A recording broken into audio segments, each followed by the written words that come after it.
Guys, সবাইকে জানাই good morning guys. প্রতিদিনের মতো দেখো সকাল সকাল স্নান টান সেরে রান্নাঘরে চলে এসেছি। হ্যাঁ, প্রতিদিনের মতো রান্নাঘরে এসেছে, কিন্তু গাইস প্রতিদিন আমি সব কাজ ছেড়ে ব্রেকফাস্ট রেডি করে তারপরে স্নান করি।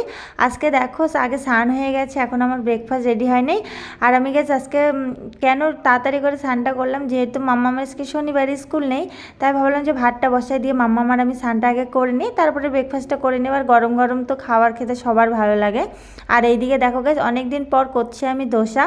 মাম্মাম অনেক দিন থেকে দোসা খেতে যাচ্ছে, জবের থেকে পা ভেঙেছে, একদিন শুধু বাড়িতে করেছিলাম। আর এই যে দেখো নারকেলের চাটনি, মানে নারকেলটা মিক্স করে রেখে গিয়েছি, না এটা কারেন্ট বাবাজি আবার কখন চলে যাবে, 2 দিন থেকে এমনি কারেন্টটা ডিস্টার্ব করছে। আর এইদিকে দেখো আমি একটু ডাল ভিজে রেখেছি, দুপুরবেলা একটু ডালের বড়া করবো, আর রেখে চানা ভিজে রেখেছি যে আজকে বিকালবেলা ফ্রাই করে মামামকে দেবো, যেহেতু মামাম আজকে ছুটি।